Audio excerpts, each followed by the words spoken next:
Todo mundo vendo então, né? Tranquilo. Pessoal, boa noite.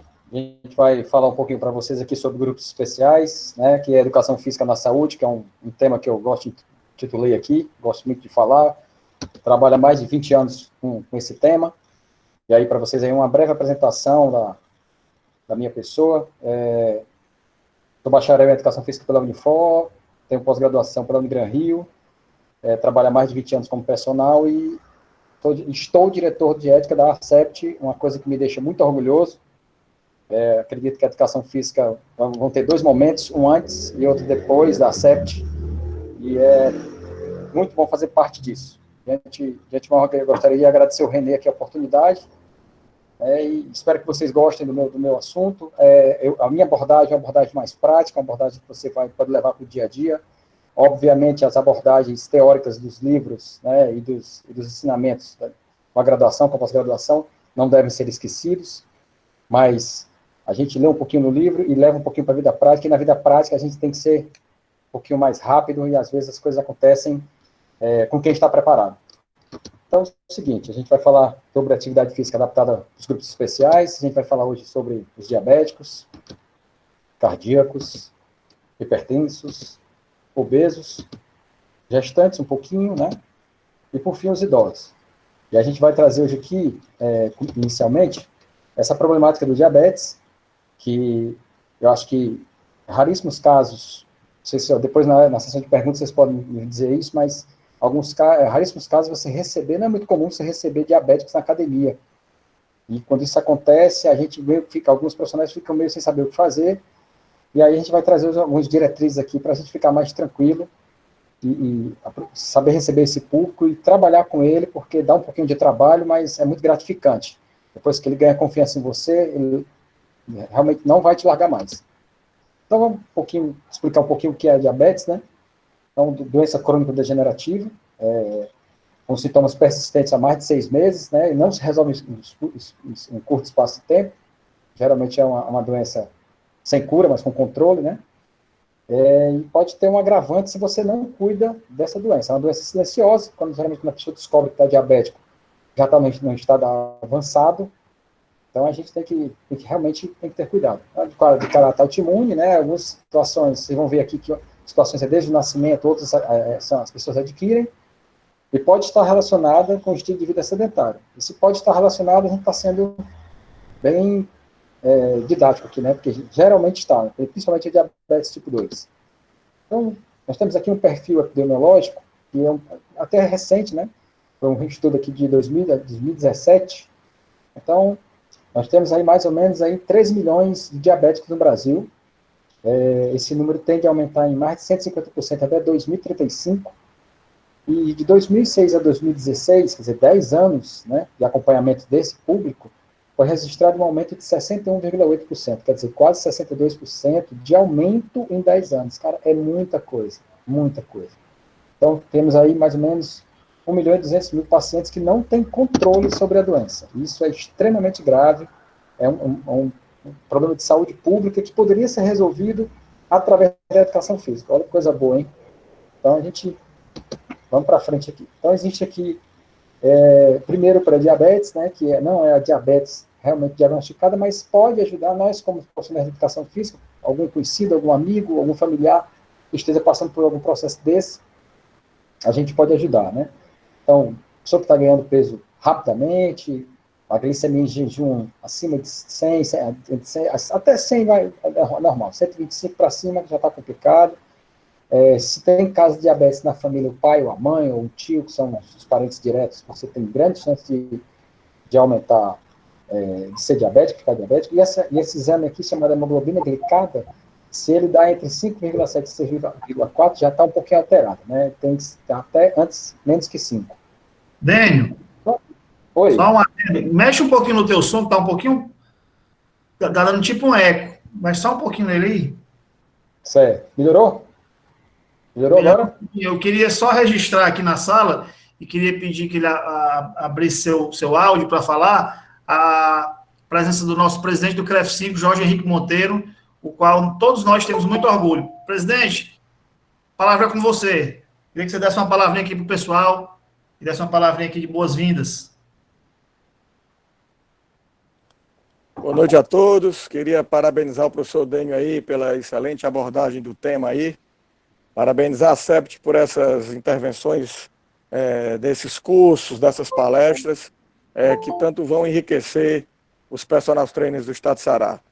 O conhecimento nos leva, nesse momento de pandemia, a que a gente possa, na verdade, ter essas possibilidades e, ao sair de tudo isso, saímos cada vez mais qualificados. Queria deixar meu abraço e o meu reconhecimento a toda essa classe que está passando por uma situação bem complexa nesse período, mas que tem se reinventado através dessas plataformas digitais, inclusive dando aula todos os dias, de alguma forma, atendendo a todos os seus clientes. Grande abraço, professor Dênio, grande abraço, Renê, grande abraço a todos os personagens, parabéns. Pouquinho aqui para ti, ó, dá só uma sacada. Cavalinho, ó, invicto. Grande abraço, amigo, beleza. Valeu, já. Vai, Dênio. Beleza. Obrigado, professor Coquinho. Lisonjeado com a sua presença aí. Então, vamos dar continuação aqui. Então, pessoal, o que é o diabetes, né? O diabetes mellitus. Síndrome de etiologia múltipla decorrente da falta de insulina ou do aumento da resistência à sua ação, né? Baseado no processo patogênico. Então, quer dizer, você pode realmente, o seu pâncreas parar de produzir insulina, né? Que a gente vai já ver essa diferença, e no outro você seu pâncreas continua secretando insulina e por algum motivo você não reconhece mais aquela insulina, e aí a glicose fica circulante na corrente sanguínea e está caracterizada diabetes tipo 2, né? Então, diabetes tipo 1, essa insulina independente, essa realmente o pâncreas para totalmente de produzir insulina. Geralmente ela acontece ali em crianças e adolescentes, mas também tem casos de adultos que ficam diabéticos. Então, é uma doença associada ali a uma deficiência, né, inabilidade, deficiência das células B pancreáticas, então elas param de produzir insulina. Em alguns casos, é uma doença autoimune, né, não se sabe, e em outros casos também ela pode ser idiopática, que é de causa desconhecida. Então, existem esses 3 adendos aí, e geralmente atinge entre 5% a 10% dos casos, né, em crianças e adolescentes no mundo. No diabetes tipo 2, não insulina dependente, né, patologia associada a desordem metabólica, que é onde o profissional de educação física tem um prato cheio aqui, pessoal. É um público maravilhoso para a gente. E vocês vão já entender por quê. Então, nesse caso aqui, por algum motivo, o pâncreas tem uma capacidade, o corpo, né, a capacidade de não ter mais essa bomba de insulina e glicose funcionando. Geralmente associada a outros distúrbios metabólicos, geralmente aparece lá entre 30 e 50 anos de vida, e de 90 a 95% dos casos são em adultos. Né? Geralmente adultos com sobrepeso, ou obesos, mas também realmente com casos na família, né? Casos hereditários. E aí, quando chegar um aluno desse, pessoal, que não está totalmente diagnosticado na academia, mas a gente já tem, para a gente ter mais uma noção de que pode apresentar na academia, de se queixar vocês podem já pedir para ele fazer um exame, procurar um médico, e são esses sintomas aqui os que aparecem mais rápido, né? O cara dizer que está urinando muito, acordando 2, 3 vezes à noite para ir no banheiro urinar, sede excessiva, esse excesso de glicose na urina, geralmente você tem certeza com o exame, né? Isso aí é mais complexo. Polifagia, que é uma fome excessiva, não para de sentir fome. Essa cetoacidose, excesso de consumo de ácido graxo, no começo alguns diabéticos podem ficar muito magros, fadiga generalizada, cansaço geral, infecções recorrentes, o sistema imunológico está lá para baixo, o cara vive gripado, vive doente, e perda de massa corporal, perde muita massa muscular também, né? E aí agora entrou uma coisa que a gente domina bem, né, que são os exercícios diabetes. Qual o melhor exercício? Né? O que atua melhor no diabetes? É o exercício aeróbio, é o exercício anaeróbio? A gente vai ver aqui agora. Exercícios aeróbios tendem a baixar a glicose na corrente sanguínea de forma mais imediata, pois demandam energia rapidamente. Vocês vão ver que a gente tem que ter um cuidado especial, né, porque o diabético ele tem que ter uma certa parcimônia no momento dos exercícios. A gente vai já ver isso aí. Então, para ele realmente fazer um exercício aeróbio, por exemplo, uma corrida de 10 km, uma meia maratona, existem atletas diabéticos? Lógico que existe, mas ele tem que ter todo um cuidado, porque a glicose é queimada muito rapidamente e ele pode entrar, que a gente chama de hipoglicemia. Então, também trabalha o sistema cardiovascular com mais ênfase, é bom para o coração. E aí nós vamos para os exercícios ditos anaeróbios. exercícios resistidos e progressivos, com aumento de carga, né? É uma sugestão para o tratamento de diabetes tipo 2, vocês vão já ver por quê. E o treinamento de força consiste em breves exercícios repetitivos, com pesos livres, ou aparelhos de musculação. Eu acho que é a praia da maioria do pessoal. Pessoal, não sei se vocês já ouviram falar da GLUT4, né? Essa proteína GLUT4, ela é fantástica e é um dos melhores argumentos para a gente convencer. Primeiro, convencer a pessoa que é pré-diabética, que não ficou diabética ainda, mas que chegou na academia e disse, meu pai é diabético, minha mãe é diabética, eu estou com 30 anos e estou morrendo de medo. Então, o cara, se o cara que não gosta de exercício, você já pode fazer ele começar a gostar de exercício a partir desse slide. Na esquerda aqui do slide, vocês estão vendo aí o nome de insulina em cima, na direita vocês estão vendo exercício. E aí, a GLUT4 é uma proteína carreadora de glicose para dentro da membrana celular. Um pouquinho aqui de bioquímica para a gente. Lá na esquerda do slide, você tem aí a glicose, né, circulante na corrente sanguínea, e tem a insulina aí carregando essa glicose para dentro da célula, né? E esses bichinhos aí que parecem as rosas, né, redondinho aí, eles são exatamente o GLUT4. Esse aqui que eu estou falando para é o GLUT4. Então, quando você, numa pessoa normal, que você come alguma coisa de açúcar, tá fazendo exercício, a insulina aqui ativa o GLUT4, e o GLUT4 chega aqui na membrana, abre aqui a membrana e traz aqui essa glicose para dentro da célula. Né?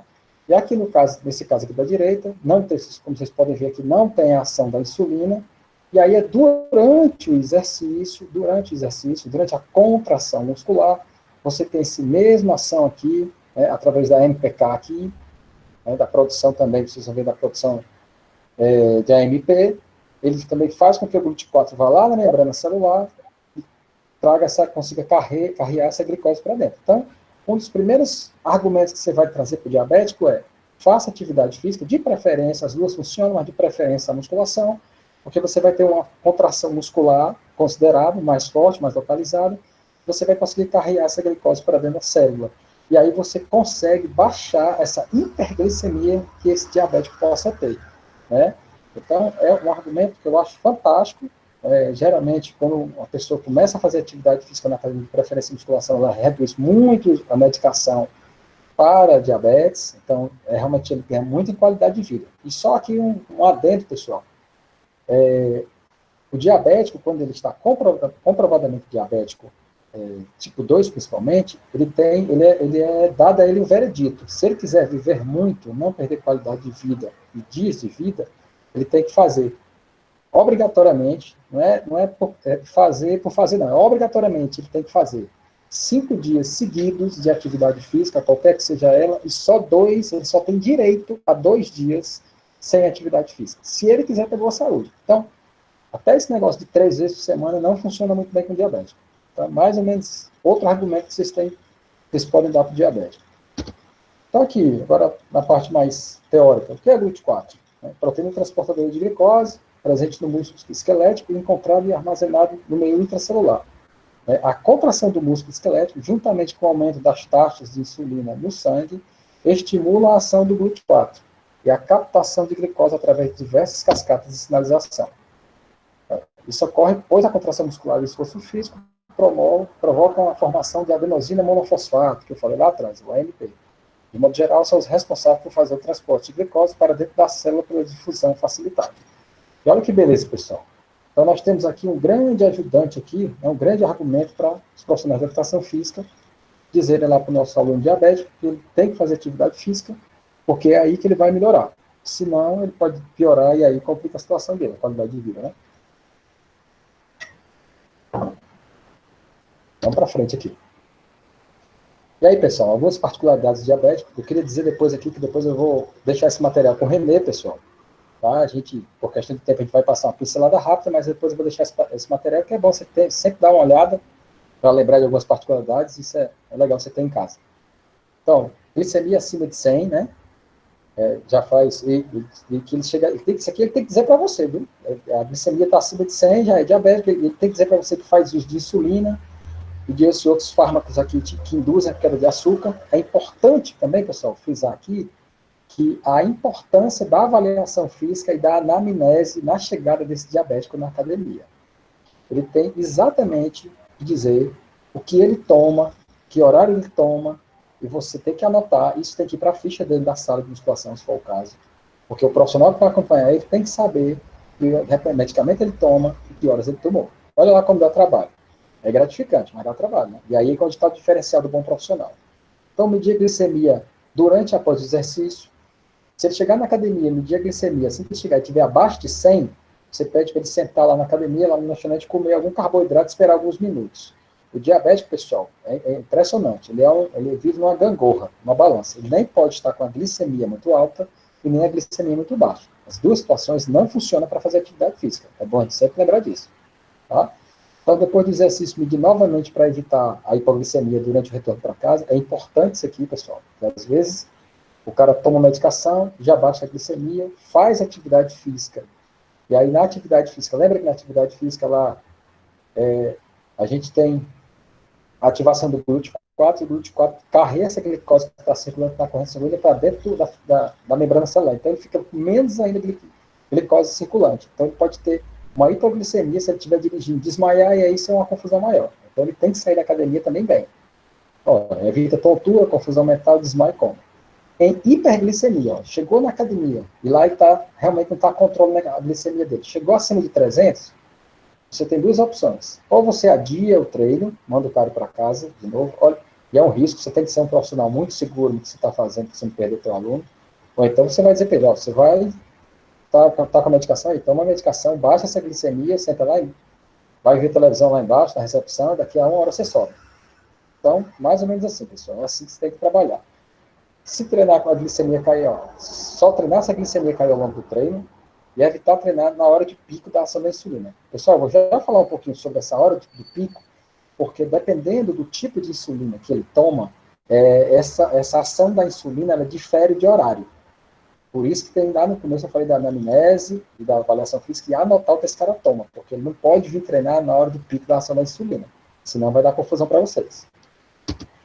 Olha aqui o que eu acabei de falar. Aí alguns exemplos de alguns insulinas e seus picos de ação. Na internet tem outros modelos, né, outras, só botei aí como ilustração, mas aí a gente pode ver aqui, só para ter uma ideia aqui, esse Aspart, aqui, início da ação de 15 a 30 minutos, e aí a pico de ação, entre 1 e 2 horas. Então, se ele tomou isso aqui de manhãzinha cedo, e aí entre 1 hora depois que ele tomou isso aqui, ele veio para a academia, é a hora do pico de ação. Olha a brincadeira aqui. E aí ele pode ter uma hipoglicemia de rebote, que a gente chama, porque ele tomou uma coisa que é hipoglicemia antes e foi para o exercício. Aí acaba dando errado para a gente. Então, não é legal ele vir nesse momento aqui. Tem que esperar aí dar 3 horas, depois que ele tomou, aí ele vem para a academia. Beleza? E aí, pessoal, uma coisa que eu gostaria de abordar com vocês. Eu sei que o nosso companheiro Carlos Alberto falou naquele dia sobre primeiros socorros, e aí, mas eu preciso reforçar isso na academia. Lembra que eu falei que o meu tema eu sempre levo para a parte prática, né? E já conheço amigos de profissão que já tiveram problemas na academia de primeiros socorros e se não fosse o cara, a pessoa tinha morrido. Então, é importantíssimo que vocês saibam isso aqui de cor e salteado, e eu faço aqui um lembrete das palavras do Cris Parente. Se você fez educação física, entrou na área de saúde e não quer se envolver com isso aqui, me desculpe, mas mude de profissão. Você tem que estar antenado nisso aqui no seu dia a dia. A qualquer momento pode acontecer um negócio desse. Então aqui, pessoal, coma diabético. Coma diabético, ele é o coma hipoglicêmico, tá? Onde o cara caiu, os níveis de açúcar caiu muito, e aí o cara ficou ali tonto e tal, e aí você tem que agir rápido. Eu vou explicar por quê. Então aqui, o paciente pode se apresentar torporoso, com os seguintes sinais físicos: falta de ar, manifestada por respiração suspirosa, rápida e profunda, né? O cara está com aquela respiração meio que ofegante, puxando ar, desidratado, você vê que ele está com a pele seca, né? Olhos afundados. Odor peculiar. Esse odor peculiar, o cetônico, né? As pessoas dizem que tem o hálito de maçã, o cheiro de maçã. Então isso aí quer dizer que ele já está realmente bem, os corpos cetônicos estão agindo. Pulso rápido e fraco, pressão arterial geralmente é normal ou ligeiramente baixa. Graus variáveis de diminuição das respostas aos estímulos. Então, aqui você, aproveitando esse início desses sinais, você já faz algumas perguntas para ele, saber se ele comeu, saber se ele tomou a medicação, né? E aproveitando que ele está acordado, dá uma água com açúcar, uma coisa que tem açúcar simples para elevar a glicemia dele rapidamente, porque senão ele pode ir a coma, depois que ele desmaia no coma, você não acorda mais o cara, esse é o problema, e aí ele pode vir a óbito se o socorro não chegar. Quando você está perguntando isso aqui para o cara na academia, você sabendo que ele é diabético, obviamente, você já pede alguém para ligar para o socorro. Porque se você não conseguir resolver, o socorro chega e aí o cara faz uma coisa que a gente não tem acesso, né? Injeção de adrenalina e de outros produtos, né? E aí, como socorrer? Eu já adiantei para vocês. Ó. Você pergunta se ele é insulina dependente, se ele já tomou medicação, se ele já administrou a dose de insulina diária. Se ele não tiver administrado e ele tiver ainda consciente, ele tiver com ela na bolsa, você corre lá na bolsa e pega, se for o caso. Né? O doente faz uso de antidiabético oral, né? Aí você deita o cara no chão, mantém as vias aéreas permeáveis, vigiar as funções vitais e promover o transporte para o hospital. Tá? Isso aqui você chama logo aqui a ambulância e tal, mas sempre tentando deixar aqui ele no estado confortável e fazendo com que ele não desmaie, né? E aí eu queria só me desculpar com vocês, ali eu me enganei, eu como hiperglicêmico, tá, pessoal? Agora que nós vamos para o hipoglicêmico. Troquei as bolas aí, mas acontece. Então, assim, no coma hipoglicêmico, o açúcar baixo no sangue, né? E ele pode ter relacionado aos seguintes sinais e sintomas. Respiração normal, pele pálida e úmida, confusão mental, essa confusão mental aí não consegue responder perguntas fáceis, cefaleia, dor de cabeça, né? Raciocínio prejudicado, ele começa a rir sem ter muito sentido, às vezes você acha que você acha que o cara é engraçado, mas não, porque é exatamente da hipoglicemia. E ele também, como a hipoglicemia mais leve do que a hiperglicemia, às vezes ele tem resistência ao auxílio. Ele vai dizer, não é nada demais não, é só uma tonturazinha, daqui a pouco eu tô bem, vou já para casa. Você não deixa o cara sair, porque senão pode complicar. O pulso rápido e cheio, né, o batimento cardíaco já altera um pouco, a pressão arterial geralmente fica normal, e aí ele pode vir a ter um desmaio, convulsões e coma. Aí a gente não pode deixar chegar aí nesse ponto, porque senão vai complicar para a gente, né? A gente tem que frisar aqui que o profissional da educação física, como profissional da saúde, ele é responsável pelo bem-estar daquele aluno, né? Então, tudo que acontecer na academia ou fora da academia, ele saiu da academia, infelizmente ele saiu, você não conseguiu segurar o cara, se houver alguma complicação, você pode responder. Então, não é muito legal isso para a gente, né, pessoal? Então, vamos tentar ter um pouquinho mais de trabalho, mas ficar de boa. Como socorrer aqui no coma hipoglicêmico? Se a vítima estiver consciente e conseguir deglutir, você dá ela um pouquinho de água com açúcar. Lembra que eu tinha falado lá atrás? Eu me enganei, mas agora estou me consertando. Então, um açúcar simples para entrar diretamente na corrente sanguínea rapidamente. Se a vítima estiver inconsciente, que pode acontecer dela desmaiar, ainda dá tempo a gente socorrer muito rápido, você mantém as vias aéreas permeáveis, coloca um torrão de açúcar sublingual, tá? Pedaço de açúcar sublingual. Por que sublingual? Para esse açúcar ir dissolvendo na saliva devagar e ele não correr o risco de se engasgar. O engasgo também é outra complicação. E aí, para não ocorrer esse engasgo, você bota ele numa posição que a gente chama de PLS, posição lateral de segurança.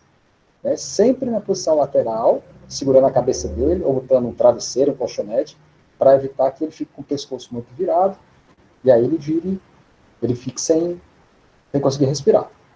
Manter a temperatura corporal, né?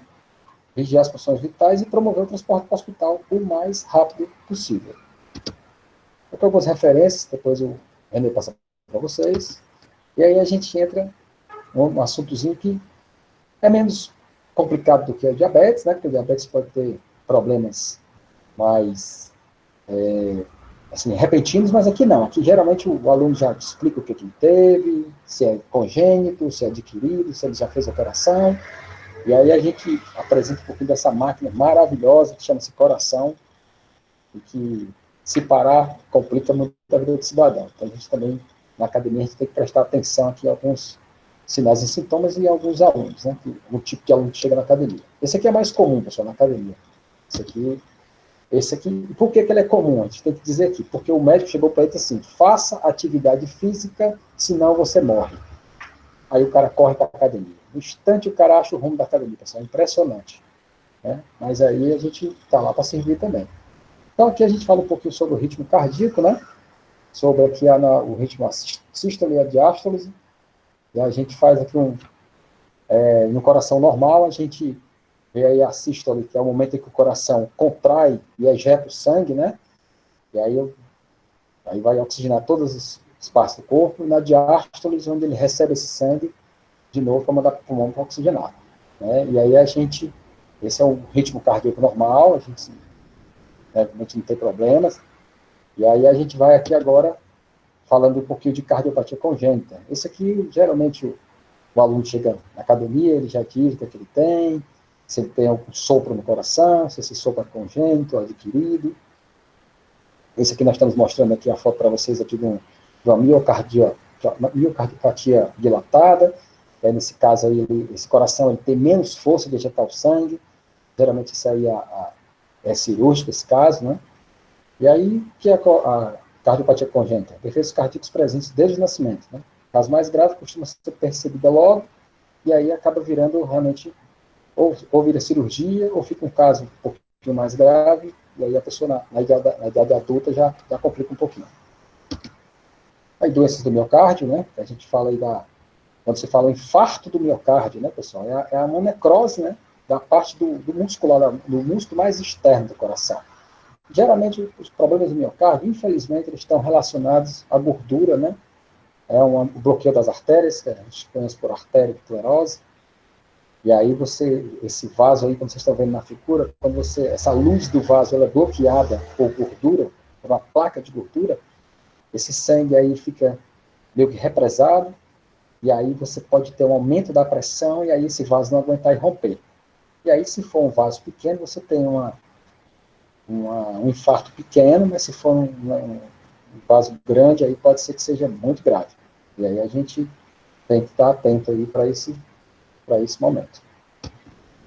E aí também temos outro problema, infecção do coração, a miocardite, né? A inflamação também do miocárdio, do músculo mais externo, né?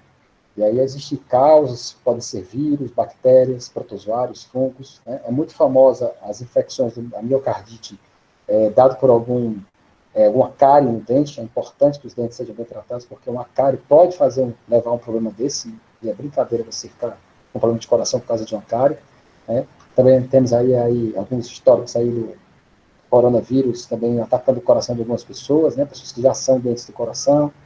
E aí, o vírus também ataca muito, aumenta muito essa inflamação, e aí é um dos casos, infelizmente, que a pessoa vem a óbito.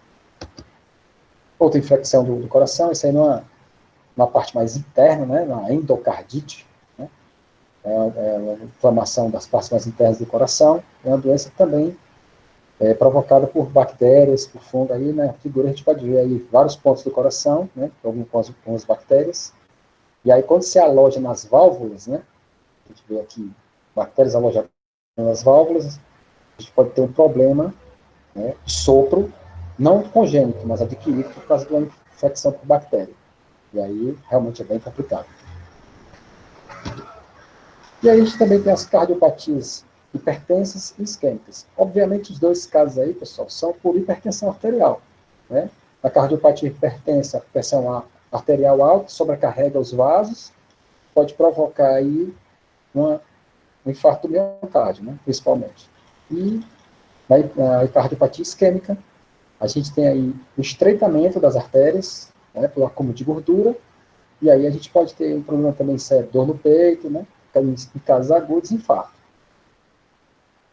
E aí, como é que a gente pode prevenir, pessoal, isso aí? Nos dois casos, a gente aí tem, de novo, aí os nossos exercícios fazendo trabalho preventivo, né? Se não for preventivo, pelo menos aí para não deixar o caso piorar, se for uma pessoa cardíaca já operada, e a gente vai fazer isso aqui com muita cautela, né, com muito bem acompanhamento bem de perto mesmo, porque nós temos aí essa melhoria, né? Essa melhoria aí de toda a condição através dos exercícios, né? Então, vamos ver a diminuição da frequência cardíaca, né? Aumentos do nível do bom colesterol, né? Aumento da quantidade de vasos sanguíneos, diminuição da gordura corporal no geral e, obviamente, a diminuição da gordura visceral e a melhora nos índices da glicose no sangue também, né? A glicemia baixando, e a gente também vai ter preservado esses microvasos também, que a diabetes destrói se tiver muito alta, né? Exercícios resistidos também, para a terceira idade, né, para pessoas que têm problema do coração, ou não, né? Está aí um senhor fazendo um agachamentozinho aí, então podemos aí nos beneficiar também do exercício resistido para a pessoa cardíaca, né, ou para a terceira idade. Então nós vamos melhorar a composição corporal, né, aumento da massa magra e diminuição da gordura corporal, aumento da densidade mineral óssea, diminuição do percentual de gordura total, né? Já falei aumento da massa, aumento da força, importantíssimo aumento da força, né? Principalmente em pessoas acima de 60 anos. O metabolismo da glicose também começa a funcionar melhor. Se a pessoa for pré-diabético, você já vai evitar que essa pessoa fique diabético, porque essa pessoa vai diminuir essa glicose, né?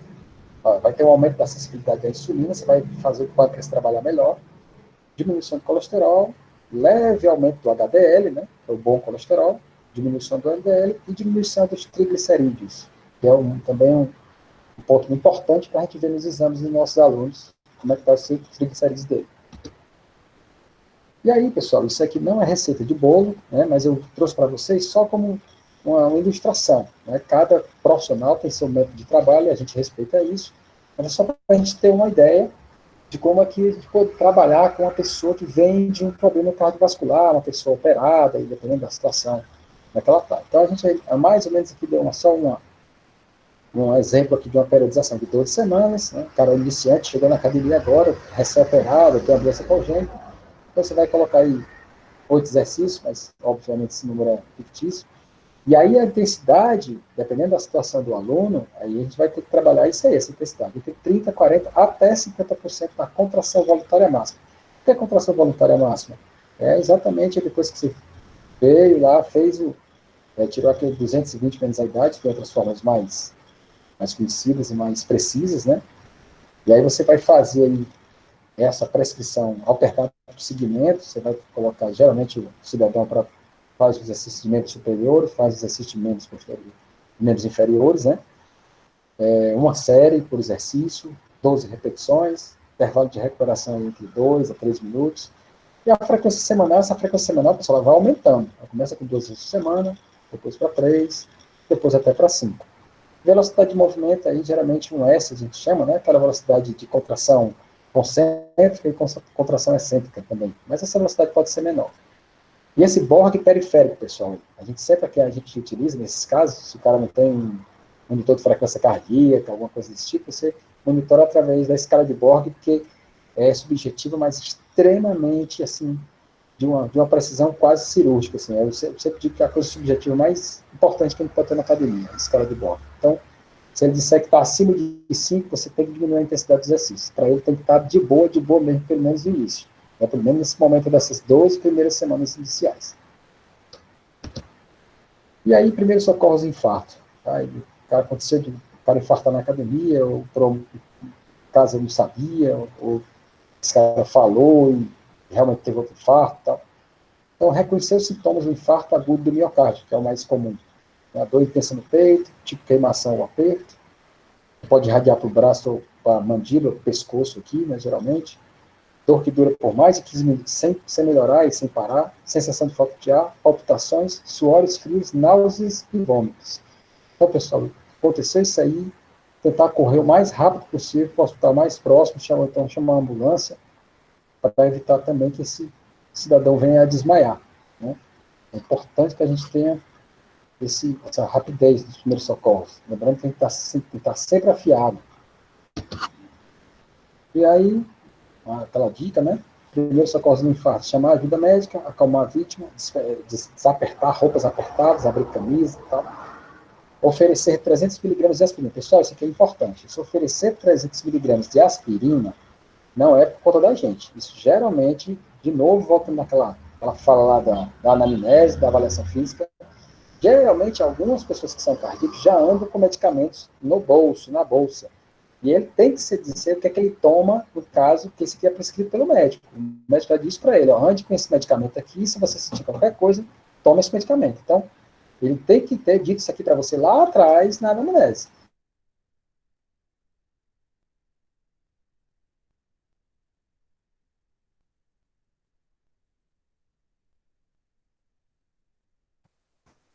Dênio, travou aí o teu áudio. Oi? Oi, tá ruim? Oi, Renê? Renê?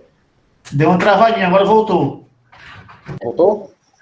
Voltou. Beleza, estão me ouvindo? Agora Estão voltou. me ouvindo, Agora pessoal? tá, deu Opa, certo. mas, Pode continuar. pronto, parou muito? Quer que eu repita? Renê? Um minuto atrás. Pronto, deixa eu só voltar aqui. Pronto, só falar aqui para vocês aqui. Realmente os sintomas, né? Primeiro, reconhecer os sintomas. Desculpa aí pelo áudio, para quem não ouviu. Reconhecer isso aqui é importante que a gente tenha anotado, que a gente mantenha uma cartilha na academia, alguma coisa desse tipo. E aí a gente faz esses primeiros socorros aqui. Voltando aqui o caso da aspirina, para quem não ouviu. Essa aspirina, ele tem que trazer essa medicação prescrita pelo médico. Geralmente, quem toma essa medicação tem essa medicação na bolsa e a gente só vai lá na bolsa do cara, corre lá para ele, para tentar salvar. E aí, depois de tudo isso, pessoal, feito tudo isso, o cara está ali ainda consciente, a gente conseguiu salvar esse cara. Mas, de repente, se não deu tempo, o cara desmaiou e, por alguns momentos, ele parou de respirar. Então, aí, se ele parou de respirar, a coisa vai complicar para a gente. E, novamente, a gente tem que lembrar, nós somos responsáveis por aquele aluno, porque nós somos profissionais da área de saúde. Então, o que é que a gente faz se o cara desmaiar ou parar de respirar? Vou tentar passar aqui um vídeozinho para vocês, não sei se ele vai rodar. E talvez ele esteja sem som, viu, pessoal? Se ele estiver sem som, ele é super autoexplicativo. No final eu falo para vocês, eu vou dizendo aqui para vocês aqui. Eu quero só que vocês me digam, tá todo mundo vendo o vídeo aí? Me respondam sim, por favor. Sim. Tá. Sim.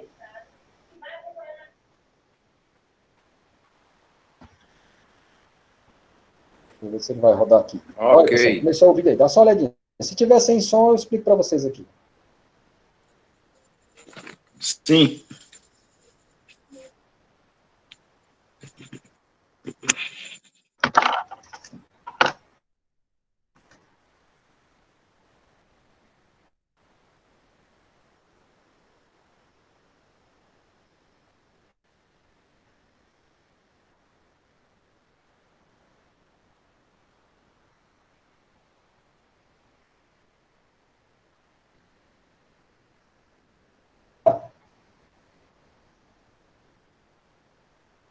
Primeiro passo aí, viu, pessoal? Ligar para a emergência.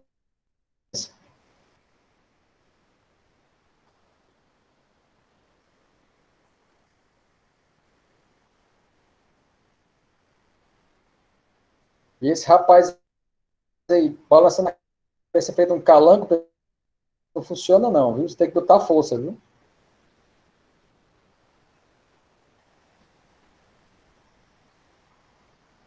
Vocês estão ouvindo o áudio, pessoal? Não. Renê? Está sem Não. som. Áudio não. O áudio Áudio não. não tem áudio. Não tem som do Aqui vídeo, viu? tá ok, viu o áudio? Vai ter. Vocês estão me ouvindo, pessoal? Estamos ouvindo, professor, mas o áudio Tô ouvindo, cara. Vocês estão vendo o vídeo?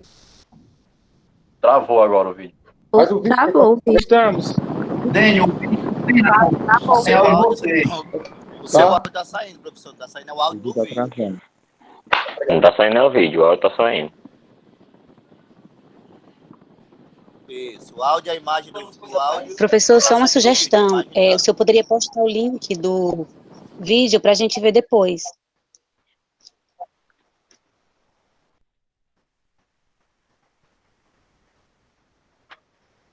Pode ser também.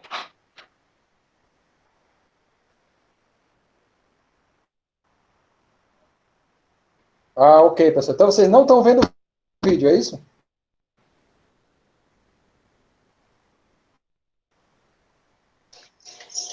Não, o O vídeo tá professor passando travou não. tudo, não tem som, está completamente inaudível e o vídeo ficou parado quando ele estava no início da Tá massagem. parado da mesmo. É. O vídeo travou, É melhor não passar o vídeo, deixa só o link do vídeo pra gente acessar depois.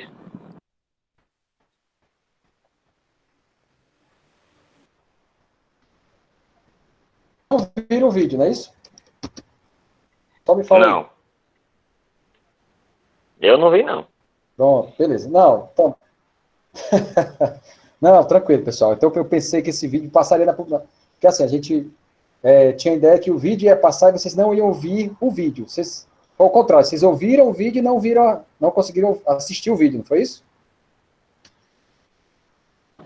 Não, professor, o áudio não saiu e o vídeo ficou travado. Professor, aqui nem deu para ver o vídeo, travou e não tinha nenhum som, estava Pronto. completamente por isso que eu Perfeito, pedi para o senhor perfeito. passar o link. Não, Resumindo, eu vou não mandar o link para saiu vocês nada. depois. Vou mandar para o René aqui. Pronto, então deixa eu explicar aqui. Esse vídeo é muito explicativo, infelizmente ele não passou aqui, mas eu vou tentar falar para vocês aqui. A massagem cardíaca, quando ela é realmente feita da maneira correta, ela salva em quase 90%, se não for um infarto agudo do miocárdio. O problema da massagem cardíaca é que ela é muito complicada de ser feita corretamente. E aí você realmente tem que passar por um treinamento de primeiros socorros, onde se faça isso de uma forma ao vivo.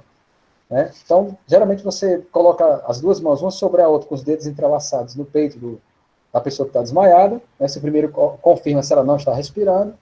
E aí você faz uma massagem cardíaca empurrando realmente sobre o externo por 30 vezes. E esses 30 vezes tem que ter uma frequência de 2 vezes, né, 2 massagens por segundo. Então, quer dizer, é um negócio bem cansativo se você vai ter que fazer isso até um socorro chegar, até uma ambulância chegar. De preferência, esse socorro, a massagem cardíaca, ela tem que ser feita em dupla. Porque quando você cansar, você tem que ter uma pessoa para revezar com você. Porque não é fácil. Eu já fiz massagem cardíaca, é bem complicado.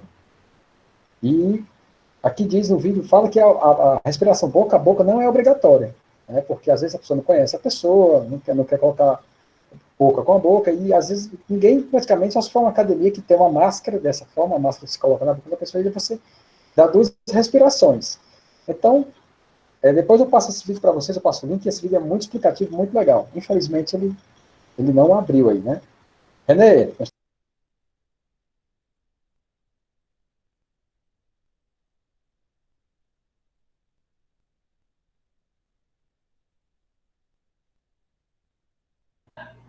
Pessoal, acho que o Dani acabou saindo da sala. Vamos aguardar ele voltar.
Tem alguém aí?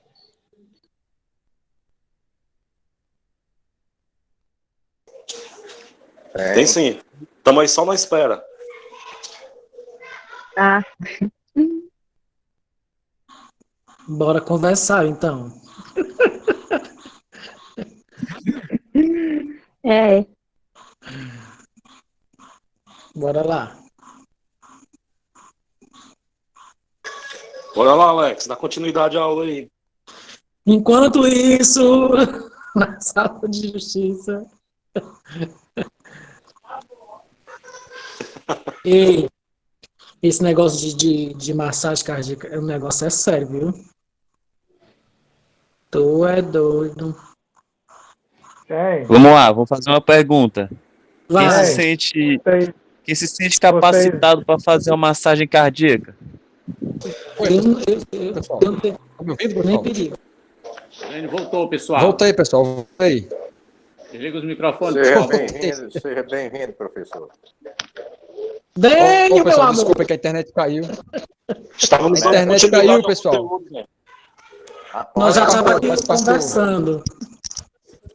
Faz parte do show. Estávamos justamente dando continuidade à aula aí. Mas vai lá, com você. Obrigado a vocês, pessoal. Obrigado. Vai lá, meu amor. Obrigado a vocês. Deixa eu ver aqui. Me diga aí, vocês estão vendo minha tela de novo aí? Me diga aí, por favor. A tela do... Vocês estão vendo minha tela de novo? Sim, estamos vendo. Sim ou não? Sim, sim. Não, ainda não. Beleza, pessoal. Tá em branco, Dênio, viu? Estão vendo ou não? Não, tá em branco ainda. Eu também não estou vendo não, né? Não está aparecendo... É porque tem que aparecer... aparecendo e tá saindo. Tá aparecendo. Está em Tem que branco aparecer a as tuas duas tela. páginas. A página do slide e a tua página pessoal. A tela não está Ah, aparecendo. peraí. Deixa eu ver aqui. No meu está. Não, aparece só o teu Nada teu ainda? que fica conversando, Dênio. A tua cam, mas a cam do slide não Está está. aparecendo, pessoal, aí? A tela não. A tela do slide não. Tela do slide não? Não. Deixa eu ver, porque Na minha tá tela do vendo, ó. slide também não está aparecendo. Certo, deixa eu ver aqui, peraí. Bora. Cadê o Renê para me socorrer, macho? Renê foi tomar um café. Acho que Olha, foi, viu? Renê, Renê? um exercício pra ti, uma tarefa. Cuida. Ele tá na sala, não. Chama o professor Rubens Barroso que ele sabe. Ah, não, deve ter saído. Vou ligar pro Renê. Professor Dênio, o senhor clica do lado Apareceu, direito em pessoal? apresentar a tela, certo? O senhor Oi. clica lá em apresentar a tela. Depois, tela Certo. inteira. Clica no meio da tela e Ah. começa a apresentação. Rapaz, peraí.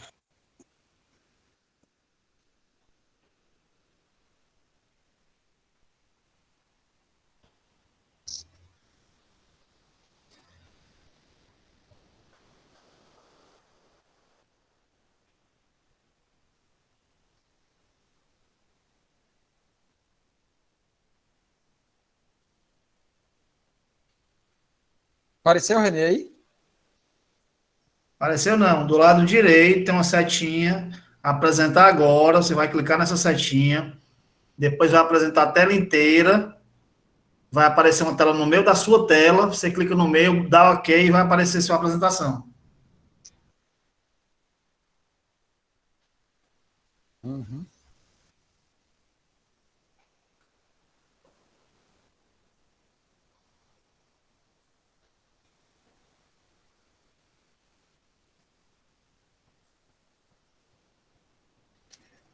Eu não tô conseguindo acessar, Renê, que eu vou apresentar agora. Tu acredita? Ele Já deu aparece para mim certo. aqui, mas Já não tá abre. dando certo agora. Não tá É só abrindo. botar sua apresentação agora. Tava dando certo para ti? Coloca a apresentação Tá também. aparecendo? Coloquei. Tá aparecendo? Pronto, mas mais não, voltou. Nada ainda? Voltou? Show de bola, Dani. Voltou. Deu Tá certo, ok, viu? tá pessoal? ok. Deu Avisa certo. tudo, continua a aula. Rapaz, vamos gritar igual quando chega energia em casa? Igual quando a energia volta, né? É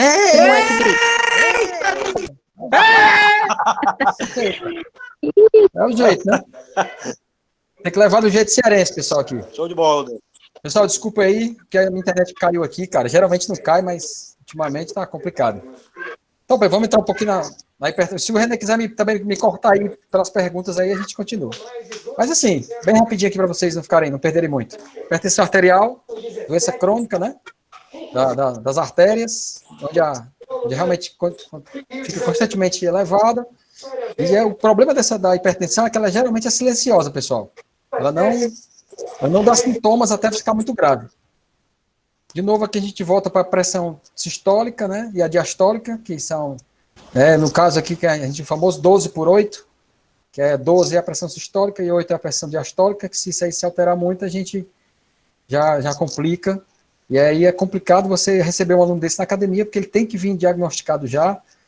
E às vezes existe a complicação do aluno não dizer que é hipertenso, e aí às vezes a gente pode se dar com uma situação muito grave também. Aí sinais e sintomas, no caso de um aluno apresentar isso aí na academia: dor de cabeça, falta de ar, visão borrada, visão turva, né? Zumbido no ouvido, tontura e dores no peito. E as principais causas da hipertensão: hereditariedade, obesidade, estresse, alimentação não saudável e excesso de sal, né? São os principais sintomas aí também, né? As principais causas. E aí uma tabelazinha para a gente geralmente saber que o normal é até 12/8, acima de 12/8 o cara já está pré-hipertenso. Depois a gente tem já as complicações de pressão alta, né, no estágio 1 e 2, e uma crise hipertensiva, que aí é quase óbito. Se o cara não for a óbito, chega bem pertinho. E aí é bom a gente estar sempre atento para isso. E aí a hipertensão, atividade física, né? Isso aqui, geralmente, o que vocês vão ver aqui depois são alguns estudos. Eu não vou me atar muito a isso aqui, porque a gente já deu uma atrasada aí, mas depois eu passo esses slides para vocês, que aí fala que os exercícios, né, eles têm um poder de diminuir a pressão para quem é hipertenso. Não sei se tem algum hipertenso aqui na sala, mas a evidência científica mostra que o exercício aeróbico, né, ele reduz entre 5 a 7 milímetros de mercúrio na pressão arterial, e o exercício resistido à musculação diminui entre 2 a 3 pontos de milímetros de mercúrio. E aí ele fala que parece ser modesta essa diminuição, mas quando você faz essa diminuição aí, essa pequena diminuição com exercício, você diminui entre 8 a 14% o risco de um acidente vascular encefálico, né, o famoso AVC. Então você já está tirando esse cara, começando a tirar esse cara do grupo de risco, só com exercício, né? E aí um estudo falando também sobre a frequência, sobre o que você deve fazer, né? E depois eu passei para vocês, senão a gente fica muito complicado. E aí as complicações de quem tem pressão arterial alta, complicações cardíacas, na visão, né? A trombose, a hemorragia, complicação vascular, né? E aí você pode ter problema também, já desde a panturrilha, né? Fazendo aqui vendo para o pulmão. Complicações renais, insuficiência renal é muito comum no hipertenso, né? Os rins param de funcionar. E aí, primeiro socorros em AVC, que é o que pode acontecer mais na academia, né? Então, primeiro de tudo, você tem que identificar uma AVC, né? Quando a pessoa está com alguns sintomas, você pede primeiro para ela sorrir, para saber se ela vai fazer o sorriso completo ou se vai fazer o sorriso só de um lado da boca. Pede para ela levantar o braço, por exemplo, ela sorriu e o lado direito da boca não levantou, então você pede para ele levantar o braço direito. Geralmente, se ele for uma crise de AVC, ele não vai conseguir levantar, né? Então você pede também para ele dizer uma frase pequena, uma frase fácil, e aí se ele não conseguir dizer essa frase, e aí você vê que ele está com a parte cognitiva do cérebro já afetada, já é um AVC mais grave, e aí você bota a pessoa lá, pede para a pessoa manter a calma, imediatamente chama a ambulância, né? E aí perguntar se a pessoa identificar se a pessoa tem outra doença, né, se faz algum uso de algum medicamento, né, se a pessoa ficar inconsciente e parar de respirar, de novo você vai lá para massagem cardíaca, né, fazer respiração boca a boca também, no caso, se for o caso, e fazer as manobras de reanimação, não parar até a ambulância chegar, né, e aí de preferência em dupla, para revezar na massagem cardíaca, como eu disse anteriormente. Aí a gente já falou um pouquinho de sobrepeso. De tudo que a gente já falou anteriormente, pessoal, já está ligado, infelizmente, a sobrepeso, principalmente a obesidade, né? Então, para identificar sobrepeso, a gente fala geralmente definidos como tecido adiposo mais do que o ideal, saudável. A gente já está bem definido isso, a gente já conhece muito pelo IMC, né? Na população geralmente sedentária, o IMC funciona bem, só não nas pessoas lá treinadas, musculosas, o IMC não vale a pena, não funciona, mas é importante que a gente saiba disso aqui, né? E a obesidade, a gente pode definir ela hoje como doença crônica, ela já é definida como doença crônica, né? Pelo excesso de gordura corporal, já é um problema de saúde pública. No Brasil já existem 20 milhões de indivíduos obesos, e aí eu pergunto para vocês, pessoal, cadê esse pessoal obeso que não entra na nossa academia, pessoal? Existe algum problema, existe algum entrave nas academias que esse povo obeso não entra, né? Já é 12% da população dos homens, 16% das mulheres, né? E cerca de 50% da população brasileira já está em sobrepeso, já está entrando ali com um pezinho na obesidade tipo 1, né? Que ainda é leve, mas já preocupa. Aí o famoso IMC, que todo mundo conhece, talvez é uma das formas mais conhecidas no mundo. E aí uma realidade para a gente repensar um pouquinho, a evolução, que evolução que o homem está fazendo, né, pessoal? E aí cabe a nós parar essa evolução aí, infelizmente. Principais causas da obesidade, não tem muito segredo: dietas hipercalóricas demais, inatividade física, genética, doenças endócrinas, né, como doenças da glândula tireoide, medicamentos, alguns medicamentos, principalmente os corticoides, induzem a pessoa a ficar obesa, né, e transtornos mentais, mas muito leve, né, muito poucos casos. E aí que diz, não há evidência de metabolismo lento, né, essa desculpa que muita gente usa, eu engordo fácil porque o meu metabolismo é lento. Isso é história, pessoal, isso é desculpa para quem não quer fazer atividade física ou não quer dizer que come muito. Isso aí é essa evidência aí é do Departamento de Tireoide da Sociedade Brasileira de Endocrinologia e Metabologia, de um dado bem recente de outubro de 2017. Então, essa desculpa aí não cola mais.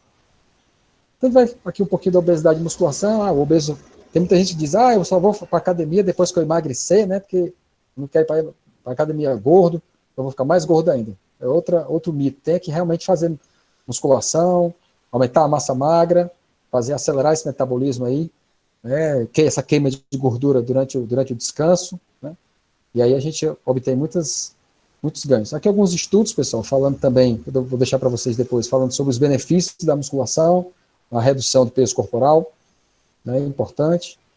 Aí também outro exercício que está fazendo muito sucesso, né, hoje em dia é o HIIT, né, tem que ter um pouquinho de cuidado com o público obeso, vou já explicar por quê, porque você não pode jogar realmente 90% ou mais de carga nesse obeso, porque senão você quebra o cara, então a gente tem que ter uma certa parcimônia, mas existem protocolos para esse obeso trabalhar no HIIT.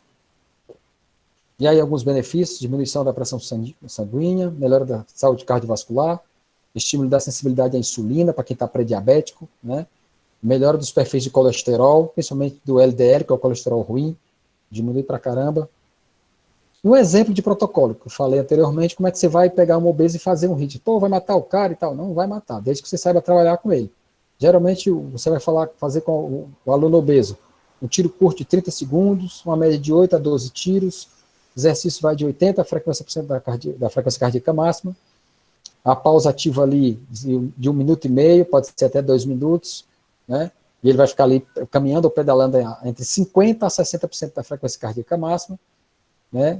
É um protocolo para aluno sedentário ou obeso mórbido, apenas, se for o caso de um aluno que seja obeso mórbido, esses tiros, né, caem lá no aluno, lá no obeso tipo 1, o primeiro é lá para o obeso tipo 1, são de 8 a 12 tiros. No aluno obeso mórbido, 5 tiros, 4 minutos de recuperação, né? Você deixa o cara lá sentadinho recuperando e faz 2 blocos. 2 blocos quer dizer 2 séries, né? E a modalidade pode ser bicicleta, esteira, ou pode ser também na areia, na grama. É importante dizer, pessoal, que o obeso, principalmente o obeso mórbido, ele se cansa muito rápido. Então, realmente, 5 tiros vai ser um negócio para matar ele, né? Não vai matar porque a gente sabe onde a gente pode chegar, né? Isso, obviamente, você vai estar munido de ferramentas e principalmente de acompanhamento cardiovascular com esse cliente. Mas é uma coisa que dá muito resultado na prática, né? Voltando a dizer que o emagrecimento rápido, ele não é definitivo, a gente está fazendo talvez que tirar o pé da cova, vamos tirar que esse cara tire o pé da cova inicialmente, depois a gente faz um protocolo mais tranquilo para ele. E aí o famoso CrossFit, né? A obesidade também tem, realmente o CrossFit tem vários benefícios para quem é obeso, né? E aí, o que é o CrossFit? Programa de treinamento de força e condicionamento físico, baseado em movimentos funcionais, né? Benefício do CrossFit aqui para vocês, muito parecido com de outros esportes, né? Principalmente eu acho que é importantíssimo no CrossFit, essa superação de limites, a parte psicológica do CrossFit, mesmo que seja velada, ela é muito bem trabalhada nas pessoas que não conseguiram fazer determinados movimentos e conseguem fazer e acham que, começam a achar que podem fazer mais, isso é importante, é importantíssimo no CrossFit, eu acho que talvez seja uma das coisas mais importantes do CrossFit. Gravidez e atividade física, né? A gente está vendo aí essa moça que é atleta, que treinou CrossFit durante a gravidez, não é o que a gente vai fazer com o nosso aluno, obviamente, é só para ilustrar, mas os benefícios da atividade física para grávidas, aí você vê diminuição de dor nas costas, controle de peso, diminuição da ansiedade, prevenir parto prematuro, isso é importantíssimo, né? Melhorar o retorno venoso e prevenir das varizes, e acelerar a recuperação após o parto, principalmente em partos naturais, né? E aí, riscos na gravidez, né? Alguns exercícios proibidos, exercícios que possam causar impacto forte e lesões, como lutas, né?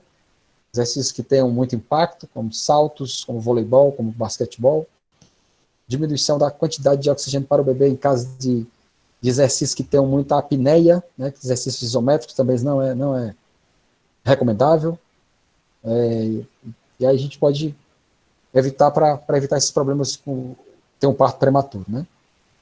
E aí também eu queria dar essa observação para vocês sobre a relaxina, né? A relaxina é um hormônio produzido pelo corpo lúteo e pela placenta. É um hormônio produzido para relaxamento das articulações. Ele vai abrir as articulações, principalmente a articulação do quadril chamado sínfise púbica. Ela vai abrindo aos poucos ao longo dos 9 meses para a cabeça da criança passar no parto normal. Então tem que ter muito cuidado em exercícios com grande amplitude na mulher grávida, pode ter lesão de cabeça ali do colo do fêmur, né, na articulação ali do quadril, e também trabalho de flexibilidade e alongamento tem que ser feito com mais cautela, porque ela fica mais flexível, e aí você vai forçando, você pode ter uma lesão ali, a nível de tendão, a nível de cartilagem. E aí, para finalizar, pessoal, vou falar um pouquinho para vocês dos idosos e a síndrome de desuso. Por que eu não falei em trabalho para idoso? Porque tudo que eu falei anteriormente, seja na parte cardiovascular, na parte de hipertensão, né, já faz parte da vida do idoso, não de todos, obviamente, mas já são cuidados que você tem que ter com o idoso. O idoso, geralmente, ele vem de algumas doenças decorrentes da idade, que aí são doenças do coração ou hipertensão, mas a gente tem na mão aqui também, nessa nova fase pós-pandemia, essas pessoas que nós podemos atender, e hoje elas estão na mão dos fisioterapeutas e dos enfermeiros, e eu acho que o educador físico pode também atuar nessa área. Eu trouxe esse estudo aqui para vocês refletirem. Eu trabalhei com pessoas acamadas, exercício de alongamento, de flexibilidade, exercício de força na cama, né? Existem alguns protocolos para ser feito, e é muito gratificante quando o idoso começa, não só o idoso, o acamado também, a pessoa que sofreu um acidente, a acamada ela também se beneficia desses exercícios. Então, o que é a síndrome do desuso ou imobilismo? É um conjunto de alterações que ocorrem no indivíduo acamado por um período prolongado. As complicações da imobilização são definidas como a redução da capacidade funcional no sistema osteomuscular, tegumentar, ósseo, articular, cardiovascular e respiratório. Pra vocês terem uma ideia, de 7 a 10 dias já é um período de repouso, é considerado período de repouso. De 12 a 15 dias já é considerado imobilização. E a partir de 15 dias é considerado decúbito de longa duração. Nesse decúbito de longa duração, vocês já perdem em torno de entre 30% a 50% da força muscular, pessoal. Então é muito complicado. Perder força muscular não é um negócio muito bom, perder fibra muscular, diminuição de fibra muscular é muito complicado, atrofia muscular é um negócio muito complicado. Gera dor articular, gera um bocado de complicação. Débito cardíaco aumenta. Então, principais características, aumento da pressão arterial, aumento da pressão corporal e diminuição da flexibilidade, né? Principalmente, é importantíssimo os exercícios de flexibilidade, porque senão ele começa a ter dores nas articulações, né? Também o imobilismo afeta o metabolismo celular, diminuição do nível de glicogênio, de ATP, né? A pessoa fica realmente cansada sem fazer nada, diminui a síntese proteica, você perde fibra muscular, como eu já falei anteriormente. Para cada semana de imobilização, pessoal, completa no leito, um paciente pode perder de 10% a 20% do seu nível de força. E por volta de um mês, 50% da força pode estar perdida. E aí é muito mais complicado de você fazer essa pessoa acamada voltar a andar, né, voltar às suas atividades normais.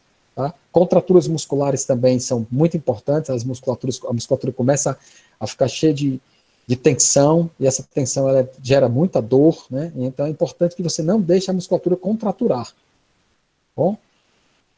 E as principais características também do acamado, né? Também vou passar para vocês isso aqui para não ficar muito extenso, mas a gente pode citar aqui as escárias, que são as feridas de decúbito, são feridas importantíssimas, extremamente perigosas, que podem ser pontos de infecção, né, de sepsemia, osteopenia e osteoporose, a perda da massa óssea, né? Uma hipotensão, que é a queda da pressão arterial por estar deitado, por estar na posição horizontal há muito tempo, pode ter uma trombose venosa profunda. Diminuição do movimento diafragmático, a musculatura do diafragma perde força e você começa a perder a função do pulmão. E constipação, né, que é você não fazer mais, não poder mais defecar, você fica realmente sem força. E a retenção urinária, também a urina fica difícil.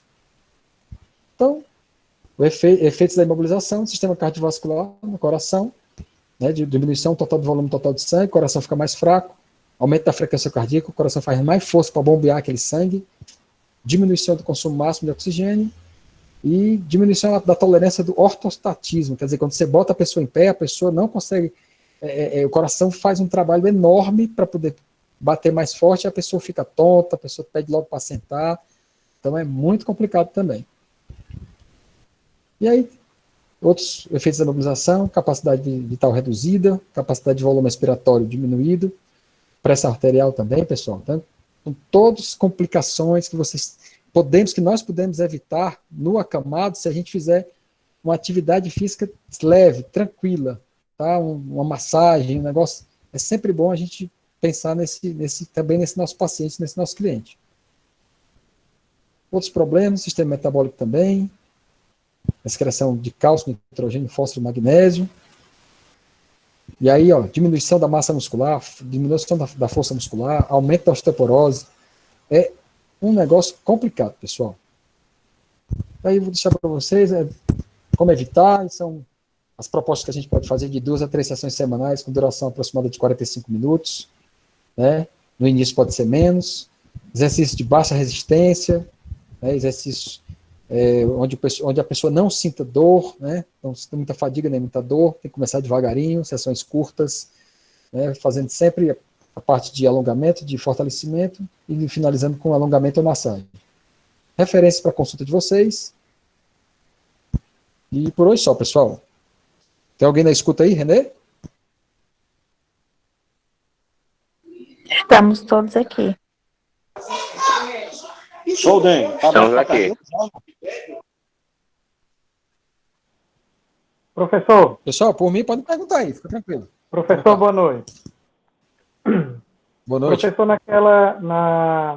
naquele slide que o senhor corrigiu, do coma, né, hipoglicêmico e hiperglicêmico, que o senhor havia falado a respeito da utilização de uma glicose de rápida absorção para o coma hipoglicêmico, não é isso?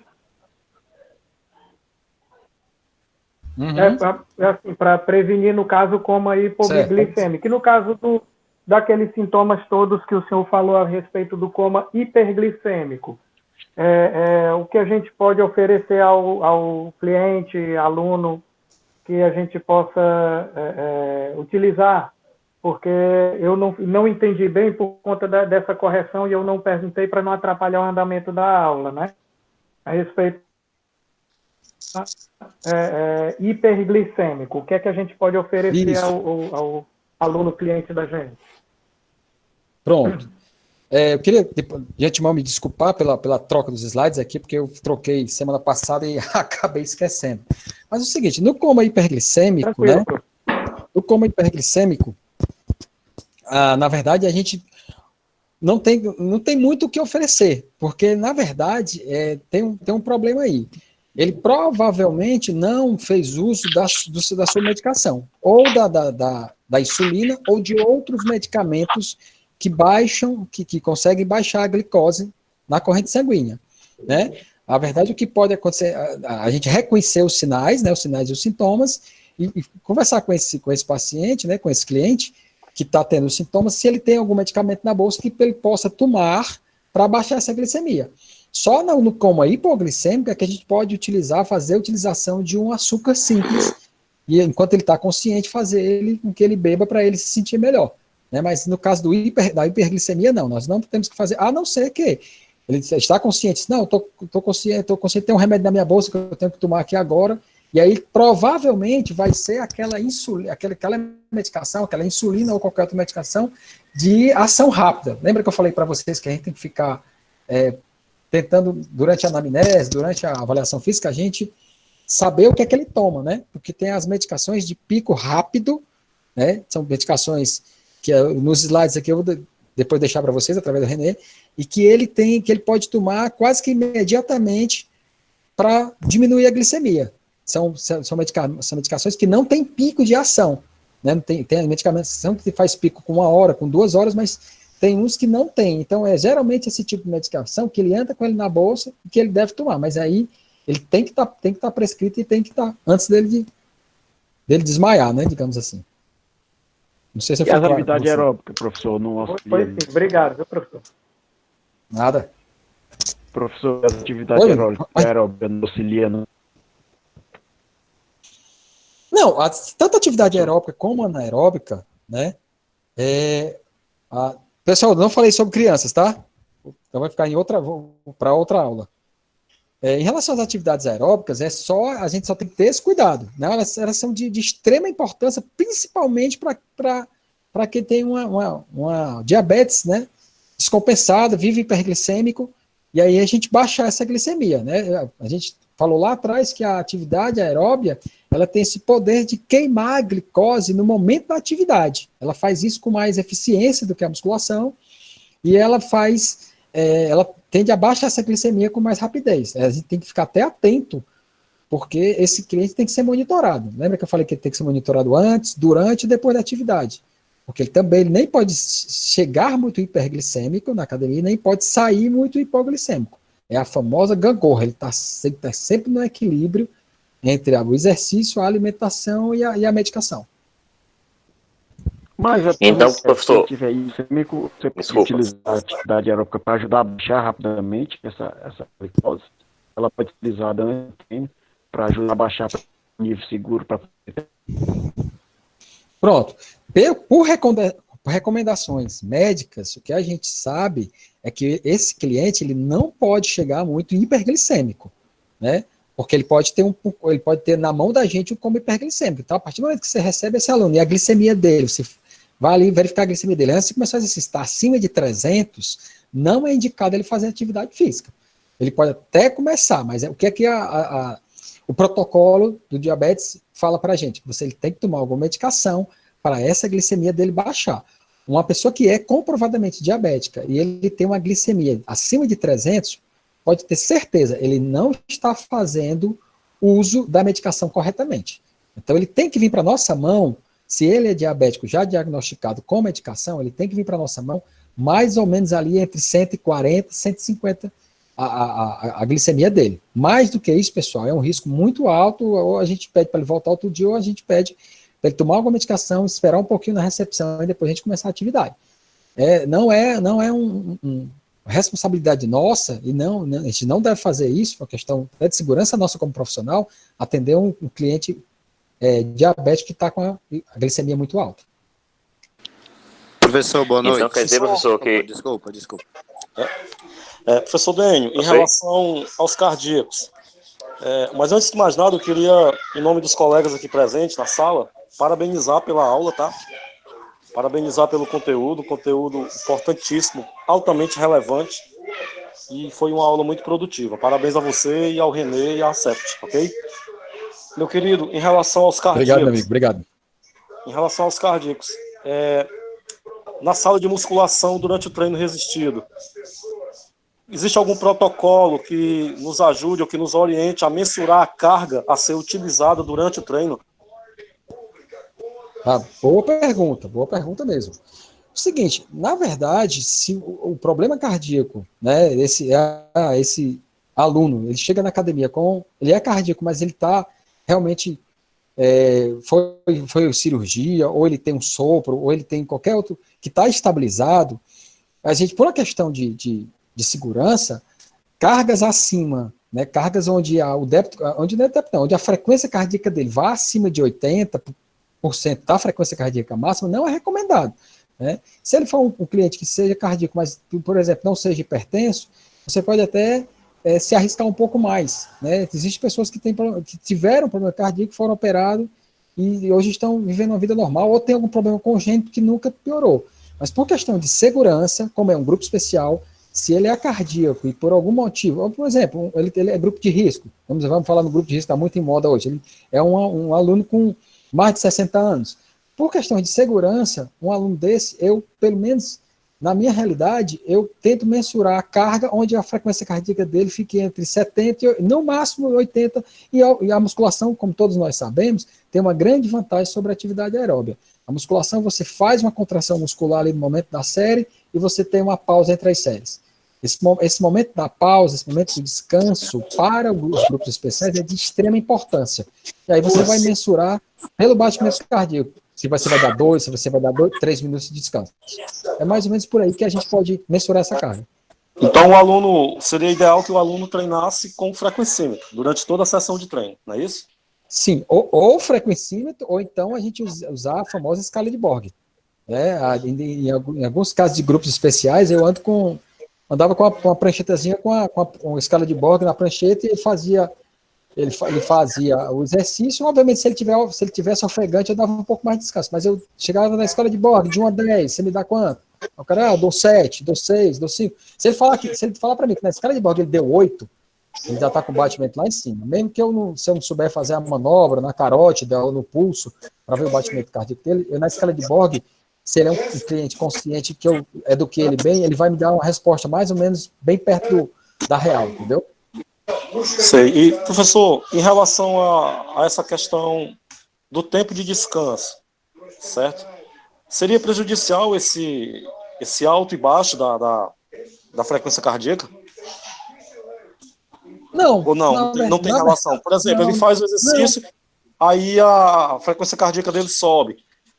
Aí descansa, aí a frequência desce, aí vai para a segunda série, a frequência sobe de novo, aí depois a frequência desce. Tem algum problema ou não tem nenhuma relação? Não traz nenhum risco para o cliente? Eu nunca vi nenhum estudo falando nessa variação de frequência cardíaca dentro da sala de musculação que fosse prejudicial. Pelo contrário, você gera um trabalho cardíaco, né? Você gera ali Exato. E aí depois você volta mais. É só se esse descanso fosse acima de 5, 6 minutos, que aí você realmente também aconteceria de você esfriar muito esse aluno, né? Deixar ele muito. Para mim é o ponto zero, né? Com 2, 3 minutos você gera uma segurança. Acima de qualquer coisa, segurança. Mas eu nunca vi nenhum estudo relacionado à problemática, não. Ok, meu querido. Muito obrigado, viu? Nada. Professor, boa noite. Boa noite. A pergunta que eu ia fazer, o professor Washington acabou de resumir tudo. Aí, que eu ia fazer, vou só dar uma complementada. A dúvida dele era a minha mesma dúvida. Eu vou só acrescentar mais uma coisa, o senhor tira só a minha dúvida. No meu caso, eu trabalho com uma aluna que ela tem problema cardíaco, no caso, pressão alta. Aí, o horário que ela treina é o horário de 2 horas da tarde, às 14 horas. Teve um dia que 2 dias que ela não tinha tomado a medicação dela. Ela chegou para mim, não me falou. Quando a gente começou a fazer atividade física, eu não trabalho com ela em alta intensidade, intensidade média. Eu não estava trabalhando com frequencímetro, porque eu confiava, né? Confio nela, e ela não chegou a me dizer o que foi que aconteceu. Quando eu coloquei ela em 2 aparelhos, que ela começou a ficar com falta de ar, começou a se sentir mal, eu parei a atividade no mesmo momento, verifiquei a pulsação dela, estava altíssima, aí liguei para a irmã dela veio no carro e levou para o médico, ou seja, ela teve um começo de infarto, nas minhas mãos. Mas o procedimento que eu fiz foi, como a gente já teve outra aula, foi a calma, deixar ela calma, deixar ela tranquila e ligar logo para o médico. Aí eu te pergunto, no caso, mesmo se ela tivesse me falado que não teria tomado medicação, o aconselhado seria eu não treinar com ela naquele dia, não era? Isso? Beleza, meu filho. Quem tá falando, por favor? É o Ari Andrade. Ari, é o seguinte, rapaz, você praticamente me deu a resposta. Deu a resposta para todos nós, né? Nós temos que ser profissionais até por uma questão de proteger o nosso aluno e proteger a nós mesmos. Lógico que você não teve culpa, porque ela não disse que tinha tomado a medicação. Ela disse depois, se eu não me engano, não é isso? Justamente, quando ela começou a passar mal, eu cheguei para ela, a gente tem intimidade, disse, a senhora tomou o remédio? Ela, não, tá com 2 dias que eu não tomo, isso tá aí o motivo. Maria. Tu é doido, é uma bomba relógio, meu amigo, uma bomba relógio a gente na nossa mão. Fica muito preocupado. Entendeu? Nós temos que ter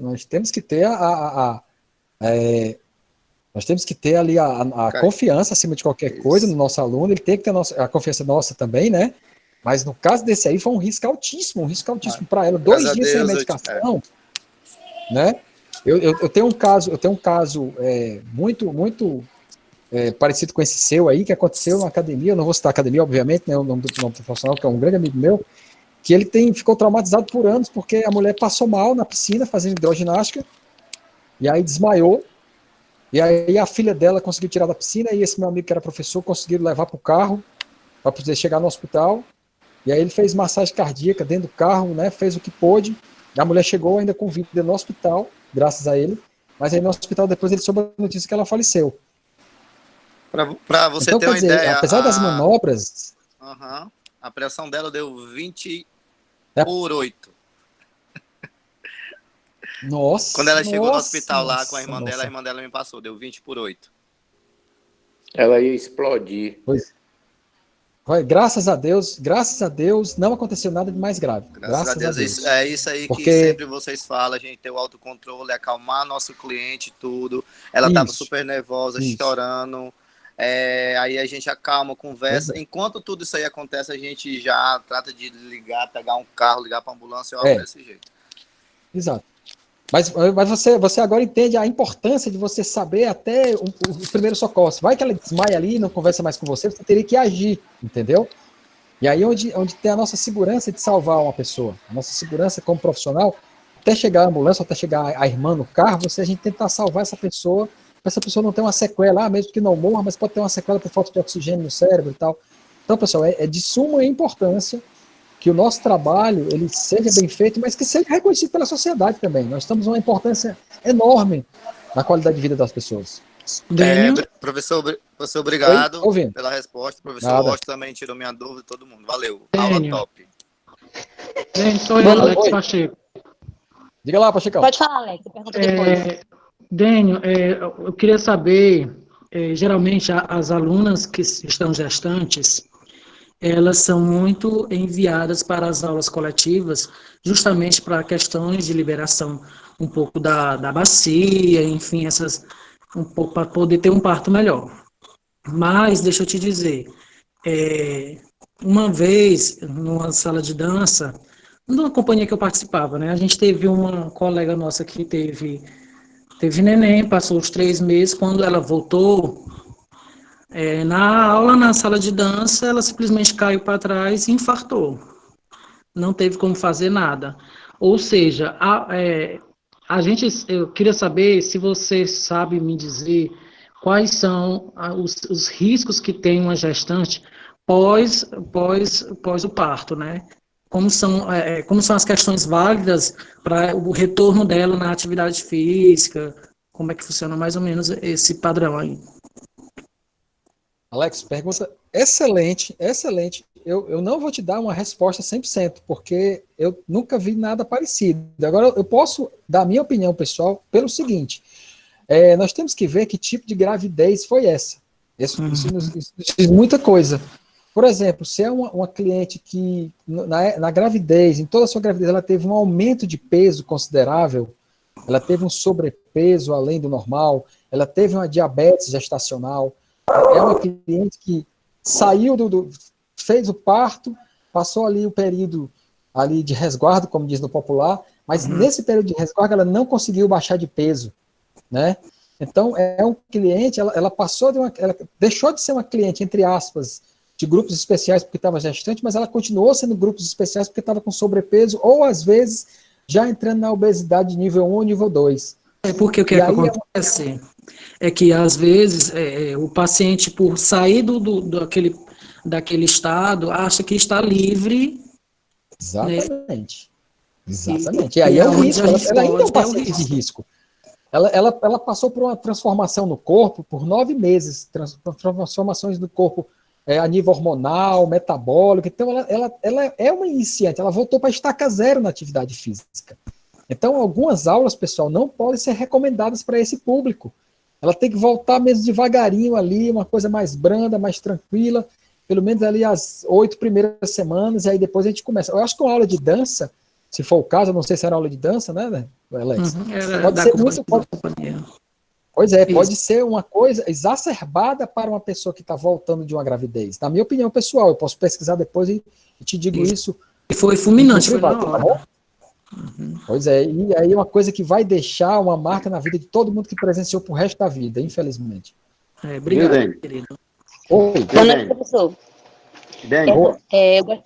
Eu gostaria de saber, no caso, uns anos atrás, eu conheci eu tive uma cliente, né, numa academia, e ela tinha, a gente não sabia, inclusive ela mesma não sabia, ela tinha hipertensão, ela via com dor de cabeça, né, e depois ela começou a ganhar muito peso, do nada, sempre regrada a alimentação, e a gente aconselhou, devido a alguns sintomas, que ela procurasse um médico. A gente descobriu que ela tinha diabetes, hipertensão e hipotireoidismo. E ficou complicado porque na época, né, não se falava em nicho, quem é especialista nisso ou naquilo. E assim, se fosse hoje, no caso, né, inclusive quando ela foi embora para Gramado, ela tinha recebido teste de gravidez positivo, ou seja, provavelmente seria uma gravidez de alto risco. Então, assim, no caso hoje, a gente faz após em grupos especiais e tal, mas cada um tem o seu nicho, no qual, assim, tem mais afinidade, né, tem a paixão. No caso de a gente pegar um cliente assim, qual seria o personal indicado para ela? O que é especialista em hipertensão, o que é especialista em gestação? Porque eu, sinceramente, eu acredito que o multidisciplinar seria o ideal, mas nem sempre a pessoa pode ter uma equipe de personagens que estejam em contato com o médico, né? Mas assim, qual seria o especialista ideal para cuidar dela? Acompanhar os treinos. Porque nós temos aí, na verdade, um problema multifatorial, como se fala, né? Nós temos aí uma pessoa que já vem, talvez, de uma hipertensão, né? Tem o problema da tireoide, que você falou aí, que engordava do nada, que é exatamente um dos problemas, né? Que faz a pessoa engordar realmente. E aí, além de tudo, ela ainda engravidou e ainda tinha diabetes, provavelmente uma diabetes, né? Ou uma diabetes gestacional.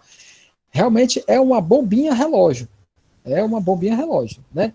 Na verdade, eu acredito que um profissional de educação física com uma pós-graduação em grupos especiais está apto, com certeza, a tratar de um caso desse. Mas aí ele tem que ter, e a cliente tem que ter uma paciência muito grande, pessoal, porque atividade física num momento desses, com uma paciente dessas, é uma coisa bem leve, tem que ser orientada, nem que seja uma caminhada, mas tem que ser orientada. E aí ela realmente vai ter que seguir à risca o que o profissional falar. Mas eu acredito que um profissional que esteja inteirado com a parte de grupos especiais, porque nós temos aí realmente várias áreas para atuar, né? Para a gente cercar, digamos assim. Nós temos que cercar essa pessoa de vários cuidados, como é que eu posso dizer? Constantes avaliações, você tem que estar ali com monitor de frequência cardíaca, você tem que estar ali com aparelhinho de pressão arterial. Não é uma aula comum, não é um cliente comum, vai dar trabalho, talvez esse cliente nunca mais te deixe, mas você tem que saber realmente ter muita paciência nesses 9 meses, pode ter certeza. No meu caso, eu não peguei o cliente, no caso, com nenhum problema. Ele vinha cuidar do nosso normal, eu fiz o trabalho dele normalmente, os 9 meses, e ele já saiu para a sala de cirurgia, eu acompanhei na sala de cirurgia, após a sala de cirurgia, a gente já fez um trabalho físico de alongamento, para que ele começasse a movimentar dentro do hospital, e dentro de prazo de 2, 3 meses, ela estava perfeito, o corpo que desejava, melhor do que antes, entendeu? Mas aí também ela não tinha problema de pressão alta, nem tudo normal, né? Exato. Aqui, assim, dentro da atividade física, nós temos o que a gente chama de lastro, né, pessoal? O lastro da atividade física. Se essa pessoa, ela já fazia atividade física antes, engravidou, e durante a gravidez ela não teve problema de sobrepeso, ela não iniciou uma diabetes gestacional, é o melhor cliente para a gente trabalhar, porque ela vai trabalhar do terceiro mês. Olha lá, pessoal, tem pessoas que começam a trabalhar, fazer trabalho físico até antes do terceiro mês. Os médicos não recomendam, obviamente, por uma questão para segurar ali o feto e tal, mas do terceiro mês até o oitavo, eu tive aluna gestante comigo que trabalhou na academia comigo até 2 semanas antes do parto. Então a gente adaptou, era uma pessoa que treinou antes, já tinha quase 5, 6 anos de treino. Então, quer dizer, desde que você mantenha, até porque uma pessoa gestante, você vai diminuir a intensidade, vai diminuir o volume, porque você quer bem-estar. Depois que a gestação passar, aí a gente volta de novo a trabalhar mais a parte estética. Eu trabalhei até 2 dias antes do parto. Oi. Perfeito. Tranquilo. Obrigado. Professor, oi. Me tirou uma dúvida. Sabemos que tem pessoas que têm pressão alta, né, e outras que têm pressão baixa. Como eu posso trabalhar com essas pessoas em nível de treino? Como eu poderia estar trabalhando com elas em falta de pressão baixa? Você está falando em relação à pessoa com a pressão baixa, não é isso? Isso. Pronto. Na verdade, tanto a pressão alta como a pressão baixa, elas são dois problemas, né, relativamente silenciosos, rapidamente. Quando o cliente tem a consciência de lhe dizer no início e tal, você fez a anamnese, fez a famosa avaliação física de novo, falando, você consegue controlar bem a pressão baixa com exercício. Até porque, quando você faz o exercício, qualquer que seja ele, tanto o exercício aeróbico como o anaeróbico, a tendência dele é que a pressão suba um pouco. Então, dificilmente você vai ter problemas durante o exercício. A intenção do exercício também, com o passar do tempo, é que essa pressão ela se estabilize ou com exercício ou com medicação. Mas, assim, no meu histórico como profissional há mais de 20 anos, eu nunca tive problemas na academia com pessoas com pressão baixa, pessoal. Realmente, na prática, eu nunca vivenciei isso. Tá? Se alguém tiver vivenciado, por favor, dá um toque aí que eu gostaria de ter algum relato de vocês. Até mesmo porque tem pessoas que na hora da anamnese, né, elas omitem alguns fatores. Então, exatamente, acontece muito da pessoa descobrir na hora da atividade, né, que a pessoa sofreu de pressão alta ou de pressão baixa. Então, assim, no nível de intensidade que a pessoa está trabalhando, a pessoa, ela dizendo para a gente que tem pressão baixa, como é que eu posso estar trabalhando com ela? Qual o nível de intensidade? Se for uma pessoa geralmente, se for uma pessoa que tenha outras comorbidades, né, se for uma pessoa, tem pressão baixa, mas, sei lá, ela tem algum problema de coração, ou está acima do peso e tal, e é uma pessoa sedentária, está iniciando ali o programa com você, eu acredito que por uma questão de segurança, eu trabalharia com entre 50% a 60% da frequência cardíaca máxima. É uma questão de segurança, você sabendo que ela é hipotensa, você pode aferir a pressão dela no início, no meio da aula, e no final da aula também, isso é importante, porque se não tiver uma queda muito abrupta, ou uma subida, né, muito abrupta, você está conseguindo manter essa pessoa estável, né? Eu volto a dizer aí que você falou, que o grande problema da educação física, do profissional de educação física na academia, é exatamente a omissão de algumas pessoas quando chegam para ver. Geralmente, essa coisa aqui, eu peço para ver algum laudo de exames, né? Se a pessoa for uma pessoa que, ela me disse, eu tive uma quedinha de pressão alguns meses atrás, mas foi uma coisa besta e tal. Eu digo, não, mas você tem algum exame? Você já fez algum exame para ver que queda de pressão foi essa? Quando você pega um exame de uma pessoa dessa e você bota lá na tua anamnese, lá na tua avaliação física, exame e tal, o médico tal deu esse laudo na tal data, você, de uma certa forma, você se exime de algum risco. Aqui em Fortaleza, não sei se isso acontece, se isso virou prática. Em São Paulo e no Rio de Janeiro, pessoal, teve uma lei municipal, que eu acho que deve estar valendo, obviamente, que toda academia só podia receber a pessoa com atestado médico. porque é complicado você morrer, a pessoa morrer dentro da sua academia e você receber um inquérito porque você é responsável. Às vezes você não sabe, às vezes uma pessoa não falou para você. Então, lá no Rio, São Paulo, acho que Florianópolis também tem esse termo, que é uma lei municipal, e que eu acho que Fortaleza deveria ter também, para evitar, para a gente se proteger, para a gente não ser responsabilizado por uma coisa que a gente não sabia. Verdade. Obrigado, professor. Nada, disponha. Mais alguém? Estamos aqui. Professor, boa noite, que é Deus Dete. Boa noite, Deus Dete. Professor, normalmente, eu vejo muito caso acontecer na academia onde eu trabalho, que a gente não sabe o que a pessoa está sentindo, né? Mas quando a gente vai aferir a pressão, essa pressão às vezes dá muito baixa. Com o aparelho digital, às vezes chega a nem mensurar, entendeu? De tão baixa que está essa pressão. E aí eu já peguei muitos casos mesmo, muitos. Cerca de 30, 40 casos. Onde eu trabalho já há 5 anos, né? E normalmente a gente deita a pessoa no chão, tenta acalmar ali, ver se aquela pressão tende a voltar com o passar do tempo, né? Mas teria alguma outra medida mais própria que a gente poderia tomar nessa situação, ou só mesmo manter a calma, deitar a pessoa? O que o senhor acha aí?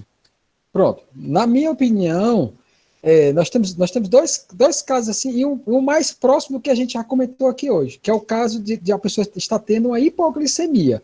Essa hipoglicemia não quer dizer que a pessoa seja diabética, mas quer dizer, sim, que a pessoa está ou muito descondicionada, é uma pessoa que ainda não tem uma condição física de equilibrar, de homeostase muito boa, e aí ela teve uma queda de pressão pela hipoglicemia, tá? E aí a gente vai tentar verificar se ela, através de uma mini entrevista ali naquela hora, o que foi que ela comeu, se ela geralmente come antes de vir para a academia, o que foi que ela jantou anteriormente. Se ela treina de manhã muito cedo, pessoal, é importante frisar que a energia que ela está utilizando naquele momento, o glicogênio muscular que ela está utilizando, é do que ela comeu na noite anterior. Se ela veio de manhã cedo e ela tomou um cafezinho, não deu tempo, a energia daquele café ainda está sendo disponível para fazer atividade física, se isso for de manhã cedo. Então, alguns fatores a gente tem que perguntar. Se ela ainda diz, não, sou diabética e tal, mas é bom investigar, porque pode ser só uma queda de pressão pela uma hipoglicemia por causa do exercício, né, porque queimou-se todo o glicogênio muscular, ou pode ser alguma coisa mais grave. Na sua academia, para você relatar que nesses últimos 5 anos você teve 30 ou 40 casos dessa forma, algum procedimento a gente, como profissional da educação física, tem que tomar. Ver que horário foi isso, se foi mais de manhã, entendeu? Com licença, professor. No caso, eu já consegui observar eu já tive, assim, algumas observações, né? Uma, realmente, é o fator alimentação, que eu já consegui notar, que a gente vai fazendo essa anamnese ali diretamente, né, na hora, né? Sim, então, sim. Quase 100% dos casos, foi realmente alimentação, né? Outra que eu vejo também, troca de horário no treino, tipo, a maioria são mulheres, né, são do sexo feminino, e a maioria dizem que, olha, eu não treino nesse horário, eu mudei no horário. Outra coisa também, com relação à água, eu consegui notar que o consumo de água, elas relataram um caso para mim que foi baixo e temperatura realmente um pouco alta. Então, são algumas observações que eu consegui fazer mediante relato dos alunos, né? E aí, assim, a gente fica meio que, o que eu posso fazer no caso, né? Como eu disse anteriormente, eu verifico a pressão, que normalmente eu tenho um aparelho, verifico a pressão, mas desses casos aí, eu já chegou acho que 50% ir para o hospital, né? E aí a gente chama um familiar, leva para o hospital, e aí depois a gente observa isso, né? No pós-atendimento médico, elas fazem esse relato, que realmente não se alimentou bem e tal, e normalmente não volta a ocorrer, né? Parece que a pessoa tende a ter um aprendizado com esse fato, e passa a se alimentar melhor, tomar mais água, e aí, basicamente é isso mesmo, né? Pois é, eu vejo muito isso acontecer. A alimentação é campeã, né? Uma nossa colega acabou de dizer, muita gente faz dieta meio maluca e não fala pra gente, fica quietinha ali, né? E a gente acaba pagando o pato, porque no momento da atividade física, quando a gente precisa de mais energia, a gente tem um baixo estoque de glicogênio muscular e glicogênio hepático. E a pessoa tem uma queda de pressão por estar realmente com glicogênio em baixa. Outro fator também que você comentou e foi muito feliz é essa parte da troca de horário. A adaptação com o exercício, com o horário, com a temperatura, principalmente em horários mais quentes, ela é de fundamental importância para você realmente, se você não está adaptado, ela é um fator importante para você realmente ter uma queda de pressão, né, ter uma desidratação. A desidratação, pessoal, é um negócio muito sério, né? A questão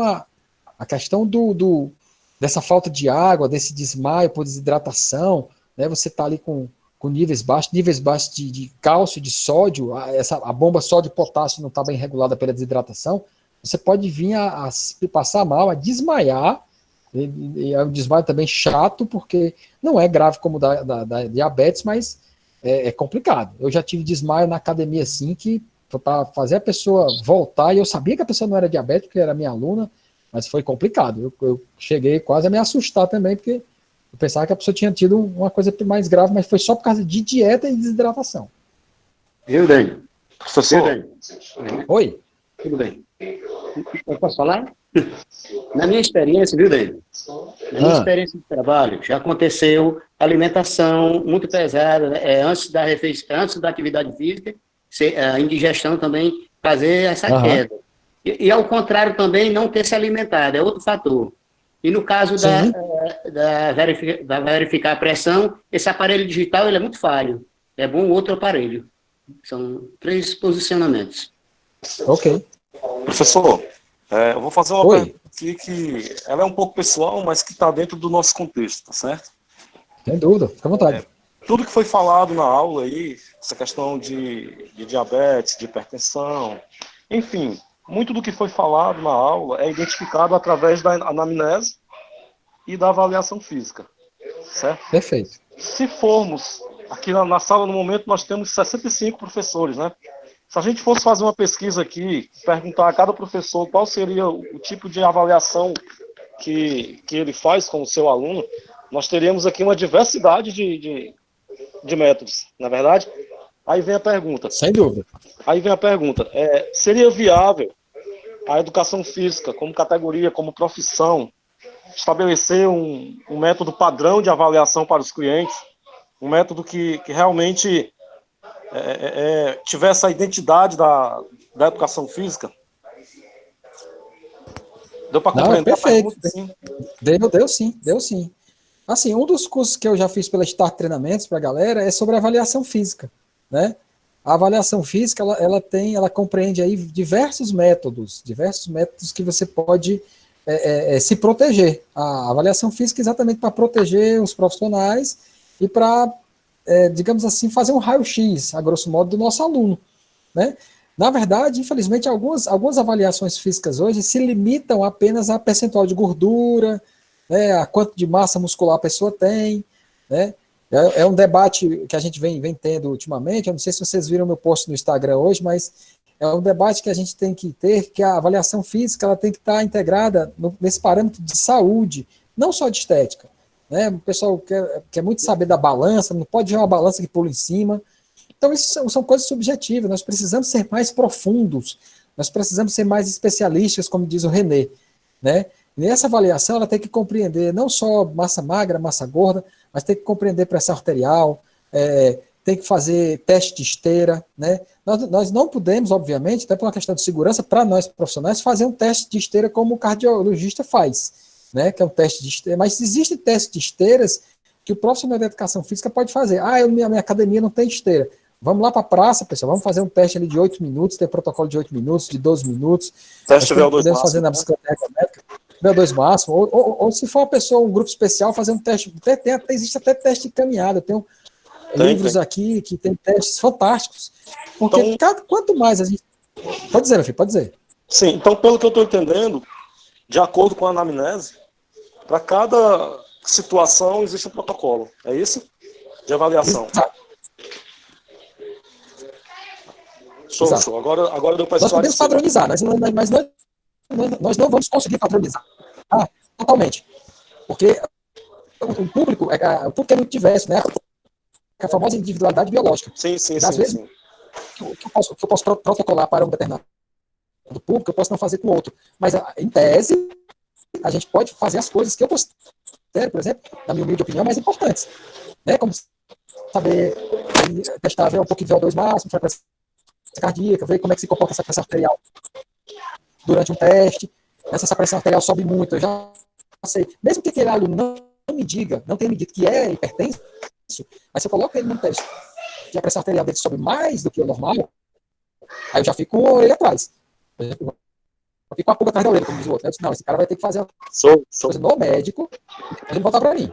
Entende o que eu quero dizer? Show de bola. Sim. Valeu, professor. Obrigado, hein? Show de bola. Nada, disponha.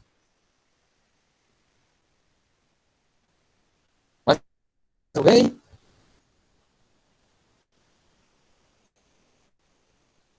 Estão me ouvindo, pessoal? Tranquilo? Pessoal, de antemão, eu queria aproveitar o momento aqui para vocês. Eu queria me desculpar, tá? Desculpar com vocês pelo problema técnico que deu aqui hoje. Tá? Não é... tá falhando um pouquinho o áudio. Eu acho que é a internet, mano. Tá falhando o áudio. Vocês estão me ouvindo? Estão conseguindo me ouvir ou tá falhando muito? A minha internet que deve estar matando. Estão me ouvindo? Professor,